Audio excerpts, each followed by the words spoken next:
بيبدأ المسلسل بشخص اسمه ليو واللي بيكون شغال حرامي ورايح يسرق فيلا، والفيلا دي بتاع رجل أعمال غني جدا. وبيدخل ليو الفيلا وبيروح لمكتب رجل الأعمال ده وبيبدأ يفتح الخزنة اللي هناك علشان يسرق اللي فيها. لكن قبل ما يقدر يفتح الخزنة بيرجع رجل الأعمال للبيت وبيكون معاه شخص اسمه روجر ومعاهم بنتين علشان يسهروا مع بعض. ولكن ليو مش بيحس ان في حد وصل للفيلا وبيكمل في فتح الخزنة لحد ما بيتفاجئ بروجر اللي جاي مع الراجل الاعمال ده داخل عليه وبيفتح هو الخزنة. وهنا بنكتشف ان هما الاتنين شركاء وان مهمة روجر هي انه كان يتعرف على رجل الاعمال ده ويقرب منه وكمان يجيب له بنات ويخليه ينشغل عقبال ما ليو يقدر يسرق الخزنة. وبيروح روجر يساعد ليو في فتح الخزنة علشان يقدروا ياخدوا اللي فيها قبل ما رجل الاعمال يحس بحاجة. وبالفعل بيقدروا يفتحوا الخزنة وبياخد ليو كل الفلوس والذهب اللي فيها وبيهرب من غير ما حد ياخد باله منه. اما روجر فبيروح يكمل سهر مع رجل الاعمال علشان ما يخلوش يشك في حاجة. وبعد ما بيخلص روجر معاه بيروح يقابل ليو وبيحتفلوا سوا بانهم قدروا ينجزوا المهمة. وتاني يوم بيرجع ليو للبيت وبيروح يتكلم مع مراته وبيقول لها ان هو خلص المهمة اللي كان بيعملها وبيكون جايب لها الصورة غالية كهدية. وبيبقى واضح ان مراته عارفة هو بيشتغل ايه وما بيكونش عندها اي مشكلة معاه. لكن ليو بيكون عنده مشكلة ومش حابب السرقة ولا حابب اللي هو بيعمله، ولكن مفيش حاجة في ايده يقدر يعملها. وبيقاطع كلام ليو مع مراته دخول بنته الصغيرة واللي بيكون اسمها هانا وبيحضنها ليو وبيفضل يلعب معاها وبيكون واضح ان هو وهانا قريبين جدا من بعض. وبياخد ليو بنته وبيروحوا الاتنين يفطروا بره سوا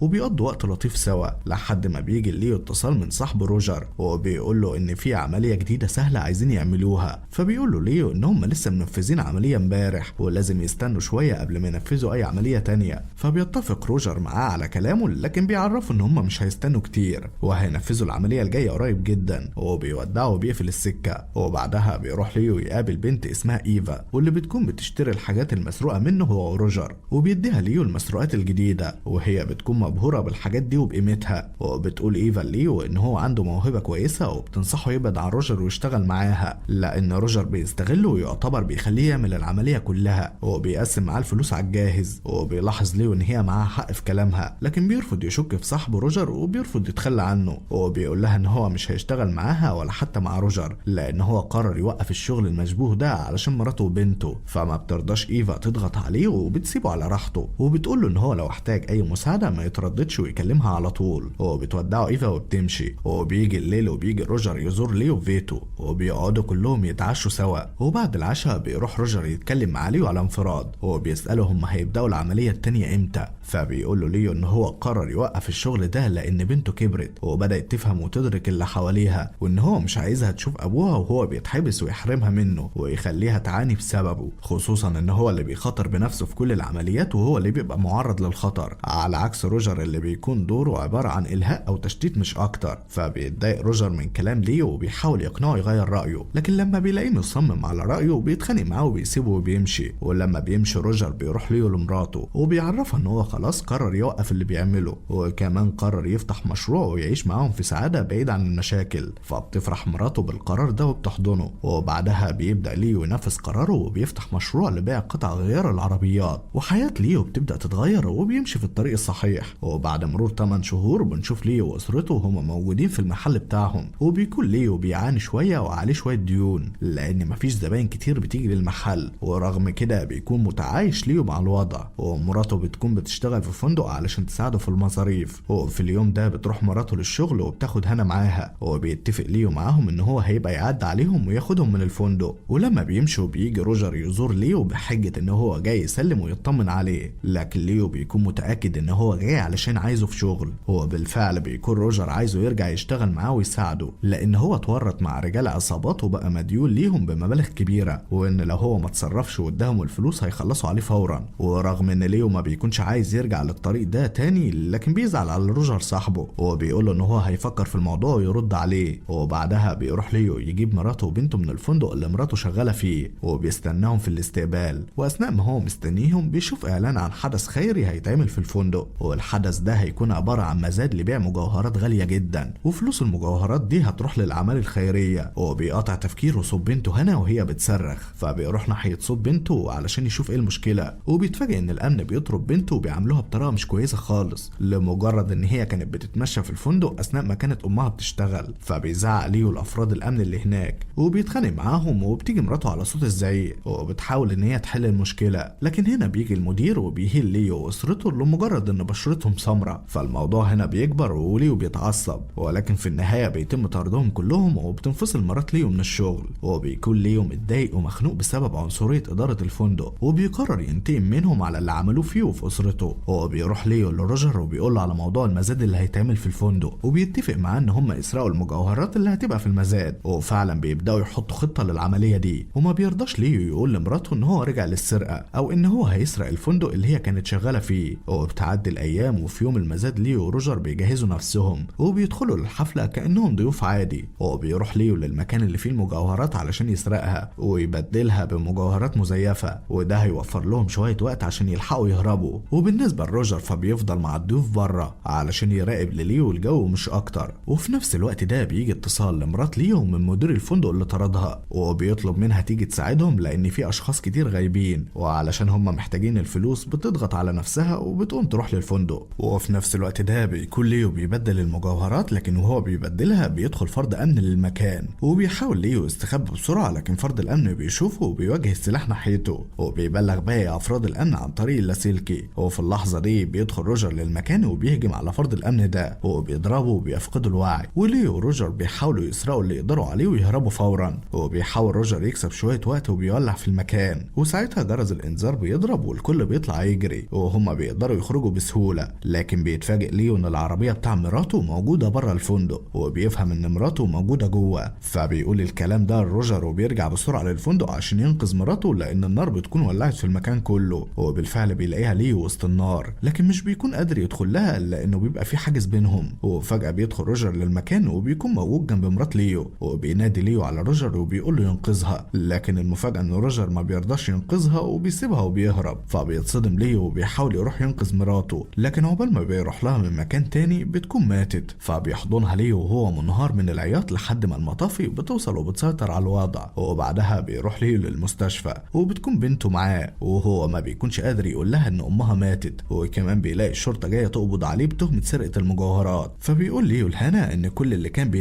بيعمله علشانها هي وامها، وبيطلب منها تسامحه وما تزعلش منه. وكمان بيقول لها تعتمد على نفسها وتشق طريقها وما تبصش وراها. وساعتها بتيجي ايفا للمستشفى عشان تاخد هنا منه وتربيها، وبيودع ليو بنته وبيحضنها وبيخليها تمشي مع ايفا وهو بيتقبض عليه. وبعد مرور 17 سنه بنشوف ليو هو لسه في السجن، وبيكون قاعد مع شريكه في الزنزانه واللي اسمه ستان، وبيكون واضح ان هما الاتنين اصحاب ومفيش اي مشاكل بينهم. لكن المشكله ان ليو بيكبر في السن يوم عن يوم والامراض بتبدا تتملك منه. وفي يوم بالليل بيسمع ستان صوت ليو وهو عمال يتألم على سريره، ولما بيشوفه بيقع ليو من على السرير وبيكون واضح ان هو تعبان جدا. فبيحاول ستان يهديه وبيفضل جنبه طول الليل. ولما بيجي تاني يوم بيتنقل ليو لمستشفى السجن، والدكتور بيقول له ان الاعراض اللي عنده دي بتشير لمرض الشلل الرعاش، والمرض ده هيأثر على الجهاز العصبي وعلى حركته بشكل عام، وهيخلي قدرته على الحركه والكلام تقل بشكل كبير. والمشكله ان المرض ده ملوش علاج. فبينصدم ليو من الكلام ده وما بيكونش عارف يعمل ايه. وفي نفس الوقت بتيجي لستان زياره من حبيبته اللي اسمها جودي، وبتكون جودي بتدخل لستان كميه كبيره من الممنوعات كل مره تيجي تزوره علشان يبيعها جوه السجن ويعيش من فلوسها. لكن المفاجاه ان هي بتكون جايه تقول له ان تاجر الممنوعات رفض يبيع لها اي حاجه ومش هتقدر تدخل له اي ممنوعات تاني. فبيتصدم لان هو لو ما قدرش يدي للمجرمين اللي جوه الممنوعات اللي بياخدوها هيخلصوا عليه، وما بيكونش عارف يعمل ايه في المصيبه اللي هو فيها. وبعد ما بيرجع ستان من الزياره بيروح لليو يتكلم معاه وبيعرفه ان هو ناوي يهرب من السجن، وبيقول له على المرض بتاعه، وبيعرف ان هو مش هيقدر يفضل في السجن لحد ما المرض يشتد عليه ويموت في السجن، وان هو لازم يهرب ومحتاج مساعدته عن طريق ان هو يجيب له شويه حاجات من بره السجن عشان تساعده على الهروب. وبيعرض عليه ان هو يهرب معاه في العمليه دي. في الاول ستان بيرفض لان هو فاضل له 6 شهور وبعد كده هيخرج من السجن طبيعي، لكن في النهايه بيغير رايه وبيقرر يهرب معاه لان هو لو فضل في السجن من غير الممنوعات اللي بيدخلها للمساجين هيقتلوه. وبيبداوا هما الاتنين يحطوا خطه للهروب من السجن، وبيحطوا ممنوعات لكل المساجين، وساعتها كل المساجين بيفقدوا السيطره على نفسهم، وكل الحراس بينشغلوا مع المساجين وبيحاولوا يسيطروا عليهم. وليو وستان بيستغلوا الانشغال ده وبيهربوا، لكن قبل ما يخرجوا بيجي مجموعه حراس يأمنوا المكان. فبيضطر ستان ان هو يضحي بنفسه، وبيروح يلهي الحراس ويشغلهم لحد ما ليو يخرج. ولما بيجي الليل بيروح ليو يزور ايفا، وهي بتكون مصدومة جدا لما بتشوفه بعد السنين دي كلها. وبيقعد ليو معاها وبيحكي لها على المرض بتاعه، وبيحكي لها على هروبه من السجن، وبيطلب منها تساعده وتهربه بره البلد، لكن الاول لازم يشوف بنته هانا. وفي الاول ايفا بتكون رافضة، لكن في النهاية بتتعاطف معاه، وبتقول له ان هانا شغالة في شركة تأمين وحماية، وبتدي له عنوان الشركة. وتاني يوم بيروح ليو يستنى بنته قدام الشركة اللي شغالة فيها، وطبعا هي اول ما بتشوفه بتنصدم ومش بتصدق عينيها، فبيعتذر لها وبيطلب منها تديله فرصة وتتكلم معاه. وبالفعل هانا بتقعد معاه وهو بيحاول يصلح علاقته معاها، وبيعتذر لها على اللي عمله فيها، لكن هي بتكون زعلانة منه علشان سابها وتخلى عنها، وبتقول له ان هي مش قادرة تنسى لما حاولت تزوره في السجن وهو رفض يقابلها. فبيحاول ليه يفهمها ان هو كان بيعمل كده لمصلحتها، وان هو كان عايزها تنساه وتعيش حياتها. فبتقول له ان هي نسيته وهتنساه تاني، وبتسيبه وبتمشي وهي بتعيط. فبيروح وراها وبيحاول يتكلم معاها ويهديها، لكن هي بتدخل الشركة وبتروح للمدير بتاعها. وهنا بيتفاجئ ليو ان مدير هانا في الشغل يبقى روجر، وروجر ده اللي خانه زمان ودمر حياته، ولكنه دلوقتي بقى من اكبر رجال الاعمال في البلد، وعنده اكبر شركة تأمين وحماية في العالم. وما بيصدقش ليو اللي حصل، وبيمشي من المكان وهو مقهور ومتضايق. وبعدها بتروح ايفا تقابل ليو وبتطمنه ان هي ضللت الشرطة وخلتهم يلاقوا جثة محروقة وحاطط الدي ان ايه بتاعه في الجثة، وبتفهمه ان هو بالشكل ده مات في نظر الحكومة ومش هيدوروا عليه خلاص. وبتقول له ان دي انسب فرصة ليه ان هو يخرج من البلد بهوية جديدة، لكن هو بيرفض يسافر، وده طبعا لان هو شاف بنته شغالة مع روجر، وبيقول لها ان هو مش هيسيب روجر ياخد بنته منه زي ما اخد كل حاجة منه زمان. وفي نفس الوقت ده بتلاقي هانا رسالة من ابوها وبيعرفها فيها ان هو ما كانش قاصد يجرحها، وكان بيعمل كل ده لمصلحتها، وان هو خلاص هيبعد عنها لو ده هيريحها، لكن الاول لازم يطمن ان هي في امان ويخلصها من الشر اللي حواليها واللي متمثل في مديرها روجر. فبتستغرب هانا من الرسالة وما بتكونش فاهمة هو قصده ايه. وبيمر بعد كده 7 سنين، وبنشوف ليو وهو رايح يتكلم مع ستان بعد ما ستان خرج من السجن، واول ما بيتقابلوا بيحضنوا بعض وبيكونوا فرحانين ان هم اتقابلوا بعد كل السنين دي. وبيقعد ليو معاه وبيعرفه ان هو بيخطط لعملية سرقة كبيرة ومحتاجه معاه في العملية دي لان هو بيثق فيه. وفي الاول بيرفض ستان لان هو ما بقاش يعمل حاجات مشبوهة، وبيكون ماشي في الطريق الصح من ساعة ما طلع من السجن، لكن بعد ما بيعرف من ليو ان هم هيسرقوا 7 مليار دولار بيغير رأيه، وبيطلب منه يقول له شوية معلومات عن العملية، وهو بيبدأ يشرح له. هو بيعرفه ان في 3 من اغنى اغنياء العالم جمعوا سندات قديمة، والسندات دي غير قانونية وقيمتها 7 مليار دولار، وان ال3 دول تعاقدوا مع اكبر شركة تأمين وحماية علشان يحطوا السندات دي في اكتر خزنة مؤمنة في العالم. والمفاجأة ان شركة التأمين دي هي شركة روجر اللي هانا شغالة فيها. وبيكون ليو بيجمع فريق وبيخطط لسرقة السندات دي وينفذوا بكده اكبر عملية سرقة في التاريخ. واول شخص بينضم للفريق هو ستان، وبيطلب ليو من ستان ان هو يشوف اشخاص بيثق فيهم علشان ينضموا للفريق. فبيروح ستان لحبيبته القديمة جودي، واللي بالنسبة له اكتر شخص محل ثقة رغم ان هم انفصلوا. وبتكون جودي في الوقت ده اتجوزت شخص اسمه بوب، ولما بيحاول ستان يتكلم مع جودي بيجي بوب علشان يتخانق معاه. فبيفهمه ستان ان هو جاي لجودي في مهمة شغل مش اكتر، وبيطلب ستان من جودي ان هي تيجي معاه علشان يعرفها على ليو ويفهمها ايه طبيعة المهمة. فبتوافق جودي، لكن بوب بيصمم ان هو يروح معاهم، وبيقول له ان مراته مش هتشترك في اي مهمة من غيره. فبيضطر ستان ان هو ياخده معاه، وبيروحوا كلهم يقعدوا مع ليو، وبيتعرف ليو عليهم وبيشرح لهم خطته، وبيفهمهم كل حاجة بخصوص العملية، وكمان بيطمنهم ان هو عنده عميل سري شغال في منصب كبير في شركة التأمين دي، والعميل ده هيساعدهم في المهمة. وبيعرفهم ان هو عامل حساب كل حاجة علشان يثقوا فيه، وبيتفق معاهم ان الفلوس هتتقسم عليهم بالتساوي. وطبعا هم بيوافقوا لان المبلغ كبير جدا. وبنستنتج هنا ان العميل السري اللي ليو كان بيتكلم عليه هو بنته. وبعد ما بيخلص ليو الكلام معاهم بيروح لإيفا او اللي بتكون من ضمن الفريق بتاعه، وبيكون عندها مستودع اسلحة كبير، وهي اللي هتمول الفريق بكل الاسلحة اللي هيحتاجوها. وفي النهاية بيروحوا يعينوا سواق محترف جدا علشان ينقلهم بعد العملية، والسواق ده بيكون اسمه روي. وبعد ما بيجمع ليه كل الاشخاص اللي محتاجهم بيجمع الفريق كله وبيبدأ يعرفهم كل حاجة عن العملية، وبيقول لهم ان هم محتاجين تمويل علشان يقدروا ينفذوا خطتهم. فبيقرروا انهم يعملوا عملية سرقة صغيرة علشان يجيبوا فلوس يمولوا بيها العملية الكبيرة، وبيروحوا يسرقوا محل ذهب ومجوهرات بخطة ذكية. لكن قبل ما يهربوا بيطمع بوب في قطعة مجوهرات، وبيرفض يهرب من غير ما ياخدها، وبسبب كده بيحصل اشتباك بينهم وبين الشرطة، وبيتصاب بوب بطلقة في ايده وبيقدروا يهربوا في اللحظة الأخيرة. وتاني يوم بتروح هانا تقابل ابوها، وبيتضح ان هي العميلة السرية اللي هتساعدهم في المهمة، وده بعد ما ابوها فهمها كل حاجة وعرفها ان روجر هو السبب في موت امها. امها وهو السبب في تدمير حياتهم، ومن وقتها وهما الاتنين بيخططوا لتدمير روجر والانتقام منه. وبتكون هانا مترددة شوية ومش عايزة تنفذ العملية، ولكن لسبب مجهول، لكن ما بتبينش قلقها ده وترددها لابوها، وكل حاجة بتكون ماشية زي ما بتخطط لها بالظبط. وبعد مرور 3 أسابيع بيبيعوا المجوهرات اللي سرقوها، وبيبداوا يجهزوا نفسهم ويجيبوا المعدات اللي هيحتاجوها للعملية، وكمان بيبداوا يراقبوا المبنى اللي فيه الخزنة علشان المهمة، وبيبداوا يدرسوا فتحات التهوية اللي في المبنى، وحتى الصرف الصحي اللي في المبنى بيدرسوه. وكل حاجة بتكون تمام، وكل شخص بيكون قايم بدوره ما عدا بوب اللي بيبوظ كل حاجة. وبيروح يزور ايفا في بيتها رغم ان ده ممنوع، لان ممنوع اعضاء الفريق يتقابلوا في اي مكان غير المقر بتاعهم. وكمان بيتخانق مع ستان وبيضربه علشان العلاقة اللي كانت بتجمع ستان بمراته، وساعتها بيسيبوا ستان وبيمشي، ومش بيرضى يشتبك معاه ويكبر المشكلة. وبتروح جودي ورا ستان وبتحاول تصالحه، لكن هو بيرفض يتكلم معاها وبيكمل طريقه. ولما بيمشي ستان بيخرج بوب لجودي وبيعتذر لها، وبيفهمها ان هو متعصب ومتضايق علشان جاله نتيجة التقارير اللي عملها على ايده اللي اخد فيها الطلقة. والتقارير دي بتقول ان في تلف كبير في الاعصاب، وبنسبة كبيرة مش هيقدر يحرك ايده تاني. والمفاجأة ان بيكون في ضابط شرطة بيراقب كل ده من بعيد، والضابط ده بيبقى بيراقبهم بتكليف من محققة فيدرالية اسمها نازان، لان نازان دي بتكون شاكة ان بوب هو من ضمن المجموعة اللي سرقوا محل المجوهرات. ولما بيرجع الضابط لنازان وبيبلغها باللي شافه، بتقرر تحط بوب وستان وجودي تحت المراقبة، وكمان بتحط ايفا معاهم علشان بوب زارها في بيتها. وبتقدر نازان تستنتج ان المجموعة دي ما كانش هدفهم سرقة المجوهرات، وان هم بيخططوا لحاجة اكبر من كده. وبتقرر تلعب على الحلقة الاضعف بينهم واللي هي ايفا علشان تعرف هم بيخططوا لايه بالظبط. وبتتواصل نازان مع شرطة الهجرة، وبتخليهم يقبضوا على مربية ايفا، لان المربية بتاعتها بتكون مهاجرة غير شرعية، وايفا بتكون قريبة جدا من المربية بتاعتها. وعلشان كده نازان قررت تلعب على نقطة ضعفها، وبتروح نازان تتكلم مع ايفا وبتقول لها ان هي عارفة ان هي والفريق بتاعها سرقوا محل المجوهرات، وان هي متأكدة انهم بيخططوا لعملية اكبر، وهي عايزة تعرف العملية دي ايه بالظبط. وعلشان كده بتعرض نازان عليها ان هي هتخرج المربية بتاعتها من السجن في مقابل ان هي تشتغل جاسوسة معاها. ورغم صعوبة موقف ايفا لكن بتضطر توافق، وبتتفق معاها ان هي هتبلغها كل اخبار الفريق اول باول. وتاني يوم بيتم اطلاق سراح المربية بتاعت ايفا، وبكده بتبدأ ايفا شغلها مع الحكومة الفيدرالية. وبتعدي الايام وبيكون فاضل 5 ايام بس على عملية السرقة، وبيبقى ليو حط الخطة كاملة وبيشرحها للفريق، وكلهم بيكونوا متحمسين جدا للعملية، وفي نفس الوقت برضه مرعوبين لان اصغر خطأ ليهم هيكلفهم حياتهم، وهيموتوا على ايد الجنود اللي هناك او هيتسجنوا. ورغم ان ليو بيكون عامل حساب كل حاجة، لكن بيكون اكتر شخص قلقان ومتوتر هو ليو. وبتكون ايفا بتحاول تماطل مع المحققة نازان على قد ما تقدر، وبتبلغها ان هي لسه ما عرفتش اي معلومات عن العملية، لكن نازان ما بتكونش مصدقاها وبتفضل تضغط عليها. وبعدها بيجهز ليو نفسه وبيروح لبيت روجر، وبيقتحم المكان وبياخد بصمات صوابعه من على الكوباية، وبيروح يحط مادة غريبة في القطرة اللي روجر بيحطها في عينه علشان عينه توجعه ويضطر يروح لدكتور العيون. ولما بيجي تاني يوم بيحط روجر القطرة دي، وبتبدأ عينه تتأثر فعلا، والكل بيلاحظ ان عنده مشكلة في عينه. ومن ضمن اللي بيلاحظوا دول هانا المساعدة بتاعته، فبتحجز له ميعاد عند دكتور العيون بسرعة. والمفاجأة ان دكتور العيون ده بيبقى ستان، وبيكون متنكر ومغير شكله، وكل ده علشان يقدروا ياخدوا صور مقربة لعين روجر، لان من انظمة امان الخزنة ان هي بتتفتح ببصمة عينه هو بس. وبالفعل خطتهم بتنجح وبيقدروا ياخدوا بصمة عينه، ويعتبر بيكونوا قدروا يجتازوا جزء كبير من امن الخزنة. وفي نفس الوقت ده بتيجي رسالة لنازان من ايفا بمكان المبنى اللي هتحصل فيه العملية الكبيرة، والمبنى ده بيكون نفس المبنى اللي فيه شركة روجر، لكن الفكرة ان المبنى ده بيكون عبارة عن ناطحة سحاب، وفي شركات كتير جدا غير شركة روجر موجودة فيه. فبتقرر نازان تدرس المبنى ده وتشوف مين الشركات المحتمل سرقتها، وبتبدأ تقرب من ليو وفريقه اكتر واكتر. وبتعدي الايام وبيجي يوم العملية، وبيجهز ليو وفريقه وبيركبوا العربية وبيتحركوا في اتجاه شركة روجر علشان يبدأوا في تنفيذ خطتهم. وبيوصلوا لهناك وبينقسموا، وكل مجموعة بيروحوا يأدوا دورهم، وبيقدروا يخترقوا المكان بمنتهى الذكاء. وكمان بيوصلوا للخزنة من غير ما اي حد يحس بيهم، وبيبدأوا في فتح الخزنة. وبعد شوية وقت بيفتحوها وبيبدأوا ياخدوا السندات اللي جواها. وفي نفس الوقت بتروح ايفا تبعت رسائل لنازان وبتلهيها عشان يكسبوا شوية وقت، لكن الموضوع بيجيب نتيجة عكسية، وبتقدر نازان تكتشف خداعتها. وكمان بتشوف الاسلاك اللي ليو وفريقه موصلينها بالمبنى، والاسلاك دي بتكون مهمتها حجب كاميرات المراقبة علشان محدش يشوفهم من الكاميرات. لكن نازان بتشيل الاسلاك دي كلها، واول ما بتشيلها بيكتشف روجر من خلال كاميرات المراقبة ان الخزنة بتتسرق، فبيتصل على طول بمساعدته هانا، وبيبلغها باللي بيحصل وبيتحرك فورا ناحية الشركة. وفي نفس الوقت ده بتبعت هانا رسالة ليه وبتعرفه باللي حصل وبتقوله ان هم انكشفوا، فبيأمرهم يخرجوا السندات بسرعة للسواق روي اللي مستنيهم بره. وبالفعل بتروح جودي تبعت السندات لروي عن طريق الاسانسير، لكن قبل ما السندات تنزل له بتقف في طابق معين. والمفاجأة ان هانا هي اللي بتكون وقفت الاسانسير، وبتاخد هانا السندات وبتبدلها كلها من وراهم وبتنزلها في الاسانسير بسرعة من غير ما حد ياخد باله. وفي الاثناء دي بيكونوا كلهم خرجوا من المبنى ما عدا ليو وايفا، وبيكون الطمع تملك من بوب وبيقرر ياخد مراته والسندات ويهرب. وبيروح يضرب روي السواق، لكن روي بيطلع مسدسه وبيكون هيقتله. وفي اخر لحظة بتتدخل جودي وبتنقذ بوب وبتقتل روي. وفي الوقت ده بيطلع ستان، فبيحاول بوب ان هو يقتله هو كمان، لكن جودي ما بتقدرش تستحمل كده وبتهجم على بوب من ظهره وبتخنقه لحد الموت. والموضوع بيكون باظ منهم على الاخر والخطة كلها بتكون بتنهار. ولما بتخرج ايفا وبتشوف الدم بتقدر تستنتج اللي حصل، فبتقرر تاخد العربية بالسندات اللي فيها وتهرب. واثناء ما هي بتهرب بالعربية بتشوفها المحققة نازان وبتضرب عليها نار وبتصيبها، ورغم كده بتكمل ايفا في طريقها وبتهرب بالعربية. وفي نفس الوقت بتروح هانا ليو وبتعترف له باللي عملته وبتقول له ان هي بدلت السندات، وبتفهمه ان هم مش قد الاشخاص اللي هيسرقوا السندات بتاعتهم، وان هي بدلتها وهترجعها للاشخاص دول، لانهم لو سرقوها الاشخاص دول ما كانوش هيهدوا غير لما يخلصوا عليهم كلهم. وهي حاولت تقنعه بكده لكن ما قدرتش، فقررت تتصرف بنفسها. فبيتصدم ليو وبيحاول يقنعها تغير رايها، لكن هي بتصمم على قرارها وبتسيبه وبتمشي. وساعتها بيضطر ليو يهرب من المكان وهو عارف ان العمليه يعتبر فشلت، وزي ما دخلوا المكان خرجوا منه من غير ولا دولار واحد. وفي الوقت ده بيكون بوب لسه عايش وما ماتش، وبيكون مغمى عليه مش اكتر، وبيقوم يهرب من المكان هو كمان. وبعدها بيروح ليو للمقر اللي اتفقوا ان هم هيتجمعوا فيه بعد العمليه، وبيلاقي جودي وستام موجودين هناك، وبيكونوا الاتنين ما يعرفوش حاجه عن العربيه ولا عن السندات اللي فيها. فبيقول لهم ان هم في خطر ولازم يهربوا فورا، لكن هم الاتنين بيرفضوا يتحركوا من المكان من غير السندات، وكمان بيمنعوه هو كمان من الهروب لانهم ما بيكونوش واثقين في اي حد حتى لو الحد ده ليو. وبيتفقوا ان هم هيفضلوا قاعدين مع بعض في المقر لحد ما يلاقوا السندات. وفي نفس الوقت ده بيوصل روجر لشركته وهو وكل الموظفين، وبيبداوا يشوفوا ايه اللي مفقود في المكان. وبيعرف روجر ان السندات اختفت، فبيجيب فريق بحث كامل عشان يدور على اي خيط يوصله بالاشخاص اللي عملوا كده في اسرع وقت. والمفاجاه ان فريق البحث ده بيلاقي نضاره ستان واقعه منه، وطبعا بعد ما بيعملوا تحاليل الدي ان ايه على النضاره بيوصلوا لبيانات ستان. فبيبعت روجر قاتل خطير جدا يدور عليه. هو بيروح القاتل ده لبيت ستان وبيقابل مراته وامه وبيسالهم على مكان ستان، ولما بيلاقيهم هما الاتنين مش عايزين يعرفوه مكانه بيخلص عليهم الاتنين. وبياخد تليفون مراته وبيعرف من تليفونها موقع تليفون جوزها وبيحدد المكان اللي هو موجود فيه وبيتحرك على هناك. وفي الاثناء دي بتوصل ايفا بالعربيه للمقر وبيروح ليو يطمن عليها وبيحاول يعالج اصابتها. اما ستان وجودي بيروحوا يتاكدوا من وجود السندات وبيقدروا يلاقوها بالفعل، لكنهم بيكتشفوا ان السندات دي مزيفه وان في حد بدلها، وكل واحد بيشك في التاني وبيطلعوا مسدساتهم وبيوجهوها ناحيه بعض. وبيكون ليو عارف الحقيقه لكن ما عندوش القدره ان هو يقولها. وفي اللحظه دي بيدخل القاتل اللي بعته روجر للمكان وبيبدا يضرب هو ورجالته نار عليهم. وجودي وايفا وليو وستان بيتعاونوا مع بعض وبيقدروا يخلصوا على القاتل ورجالته، وبيهربوا بعد كده من المقر بسرعه وبياخدوا مركب وبيتحركوا في البحر. والمفروض ان دي كانت الخطه بتاع هروبهم، لما كان المفروض يركبوا المركب ويتحركوا بيها وهم معاهم السندات الاصليه، لكن الامور ما مشيتش زي ما كانوا مخططين وكل اللي عملوه طلع على الفاضي. ولما بيجي تاني يوم بتروح هانا ترجع السندات لروجر وبيتفقوا على نقلها لمكان امن، وبيعدي الموضوع ولا كأن في اي حاجه حصلت. لكن بعدها بيتفاجئ روجر ان المحققه نازان جايه ومعاها امر تفتيش، وبتفتش كل مكان في شركته حتى الخزائن اللي فيها. وطبعا بيكون روجر متاكد ان كل حاجه تمام، فبياخدهم جوله في المكان بمنتهى الثقه، وكمان بيفتح لها الخزنه الخاصه بتاعته. ولكن بيتفاجئوا ان الخزنه فيها مجوهرات مسروقه، والمجوهرات المسروقه دي بتكون نفس المجوهرات اللي ليو وروجر سرقوها. وطبعا بيتقبض على روجر بتهمه السرقه وهو بيكون مصدوم ومش مصدق نفسه. وبعد مرور 6 شهور على كل الاحداث دي بنشوف بوب وهو رايح يزور روجر في السجن، وبيكون روجر اتحكم عليه ب20 سنه سجن بعد ما عرفوا هويته الحقيقيه وعرفوا ماضيه والسرقات اللي قام بها في الماضي وحاسبوه على كل التهم دي. وبالنسبه لبوب فبيكون فقد القدره على الكلام بسبب الخنق اللي تعرض له واللي عمل له جرح كبير في زوره، لكن بيطلع بوب تليفونه وبيسمع روجر كل اللي هو عاوز يقوله له، وبيعرفه بوب ان هو كمان من ضمن فريق ليو اللي سرقوا خزنته، وبيعرض بوب عليه ان هو يساعده في الانتقام من ليو في مقابل 50,000 دولار. فبيقول له روجر ان هو هيديله 20,000 دولار في مقابل ان هو يقتل ليو، لان لان هو مش عايز حاجه من باقي الفريق. فبيوافق بوب على الصفقه دي، لكن برضه بيكون مصمم على قتل باقي الفريق من غير اي مقابل. وبيروح بوب يأجر 2 مجرمين يساعدوه في قتل ليو وفريقه. وفي الوقت ده ستان وجودي بيكونوا بيعملوا عمليات نصب وسرقه صغيره علشان يقدروا يعيشوا، وبتكون حالتهم صعبه ومفيش حاجه في ايديهم يقدروا يعملوها. وبيكون ستان حاطط امل ان ليو ممكن يتواصل معاهم في يوم من الايام ويساعدهم. وفي الوقت ده بتكون ايفا مع ليو في جلسه استشفاء، لان مرض الشلل الرعاش بيبقى تملك من ليو تماما وحالته بقت صعبه جدا. وبتكون ايفا عايشه معاه وبتعتني بيه وبيحاولوا يبعدوا عنهم الشبهات. وبعد ما بيخلصوا الجلسه بيرجعوا للبيت، وبتقول ايفا ليو ان الشخص اللي كان بيعالجه كان بيبص له بطريقه غريبه، وان هو ممكن يكون اتعرف عليه بعد ما الحكومه نشرت بياناتهم في كل مكان. وبتقول له انه ممكن يكون المعالج ده بلغ عنهم وعلشان كده لازم يتحركوا فورا. فبيقتنع ليو بكلامها وبيقول لها ان هو هيروح لصندوق الايداع ويسحب الفلوس اللي هناك، وهي تحضر الشنط على ما هو يرجع. وبيمشي ليو وبتفضل ايفا في البيت تجهز الشنط علشان يتحركوا. والمفاجاه ان في الوقت ده بيوصل بوب والاتنين المجرمين اللي معاه البيت ليو، وبيحاولوا يقتحموا المكان. وبتتصدى لهم ايفا وبتقتل واحد منهم، لكن بوب بيقدر يضربها من ظهرها وبيفقدها الوعي. ولما بتفوق بيسالها بوب عن مكان السندات وعن مكان مراته، لان هو ما بيكونش عارف ان مراته هي اللي خنقته من ظهره وهي اللي حاولت تقتله. وبيكون بيدور عليها وكمان بيدور على ستان علشان بيبقى معتقد ان ستان خدها منه. وبتفضل ايفا ساكته وما بترضاش تقول له اي معلومات. فبيوجه مسدس ناحيتها وبيأمرها تتصل بليو وتخليه يجي فورا. وبالفعل بيوصل ليو للمكان وبيدي لبوب كل الفلوس اللي راح سحبهم من صندوق الايداع، وبيقول له ان ده المبلغ الوحيد اللي معاهم لان السندات راحت منهم ومحدش يعرف مكانها. فبيسألوا بوب على مكان مراته ومكان ستان، وبيهددوا بقتل ايفا لو ما قالوش مكانهم. فبيضطر ليو ان هو يديله عنوان ستان وجودي، وكمان بيتصل ليو بيهم وبيحدد معاهم ميعاد علشان بوب يقدر يقابلهم. وطبعا بيكون ليو عمل كل ده وهو مضطر لانه ما كانش عايز يتسبب في اذيتهم. ولما بيجي الليل بوب بيسيب ليو وايفا وكمان المربيه بتاعتها مع المجرم اللي معاه، وبيأمره يقتلهم لو هو ما اتصلش بيه في وقت معين. وبيسيبهم بوب وبيتحرك بعربيته علشان يقابل ستان وجودي. ولما بيجي تاني يوم ستان وجودي بيروحوا للمطعم اللي اتفقوا يقابلوا ليو فيه. وفي نفس الوقت ده بيوصل بوب لهناك، لكن قبل ما يقابلهم بيلاقي نازان والحكومه الفيدراليه مستنيينه هناك، لانهم كانوا بيراقبوا تليفون ليو وسمعوا مكالمته لستان وكانوا جايين يقبضوا عليهم كلهم. لكن اول ما بيشوفوا بوب في المكان بيتاكدوا ان هو مسلح، فبيشتبكوا معاه فورا وبيخلصوا عليه. وفي نفس الوقت ده بيكون المجرم اللي بوب سايبه مع ليو وايفا راح في النوم. فبتحاول ايفا تحرر نفسها وتروح تجيب سلاح وتخلص عليه، وبالفعل بتحرر نفسها لكن بيفوق في اللحظه الاخيره وبيضربها بالنار وبيقتلها. وطبعا بينهار ليو وبيحرر نفسه بسرعه وبيقتل المجرم ده وبيروح يقعد جنب جثه ايفا وهو منهار تماما. وفي الاثناء دي بتشوف جودي عربيه بوب وبتروح لهناك وبتقدر تستنتج ان هو لسه عايش. وبتفتح العربيه وبتلاقي فيها الفلوس اللي بوب خدها من ليو، وبتقرر تاخد الفلوس وتهرب وتروح تشوف حياتها وتسيب ستان. وبعد فتره بنشوف ليو وهو بيتصل ببنته هانا وبيعتذر لها على كل الاخطاء اللي ارتكبها في حقها، وبيقول لها ان هو بيتمنى الزمن يرجع بيه علشان يعوضها على كل اللي عمله معاها. فبتطمنه هانا وبتقول له ان هي مسامحاه وعمرها ما زعلت منه، وبتقول له ان هي خلفت بنت جميله وسمتها على اسم امها، وبتوري له حفيدته. وفي اللحظه دي بيكون ليو في قمه سعادته وهو شايف بنته وحفيدته قدامه. هو بيودعهم ليو هما الاثنين وبيقفل معاهم علشان بيكون وراهم مشوار مهم. والمفاجاه ان ليو بيروح يزور روجر في السجن، وهو بيعرفه ليو ان كل اللي حصل ليهم هما الاثنين ده بسببه هو، وان هو كان ممكن ينقذ مراته من الحريق في الليله اياها ويهربوا كلهم من المكان سوا ومفيش اي حد يتاذي. فبيقول له روجر ان هو كان ممكن يسيب مراته ويهرب معاه ساعتها، وان هما الاثنين كانوا هيخرجوا من المكان بعدد كبير من المجوهرات وكانوا هيبقوا اغنياء جدا. فليو بيقول له ان هو عمره ما اتمنى يبقى غني ولا كان حابب اصلا السرقه، وبيقول له ان هو دمر حياته زمان وخد منه كل حاجه ودلوقتي هو خد جزاءه وهيموت ويتعفن في السجن. وبيسيبه ليو وبيمشي. وبعد ما بيخرج ليو من عنده بيجي شخص من رجاله روجر وبيخلص على ليو. وبنهايه ليو بتنتهي قصه الفريق اللي كانوا على وشك تنفيذ اكبر عمليه سرقه في التاريخ، لكن الطمع والجشع بوظ كل مخططاتهم وبيخلص المسلسل.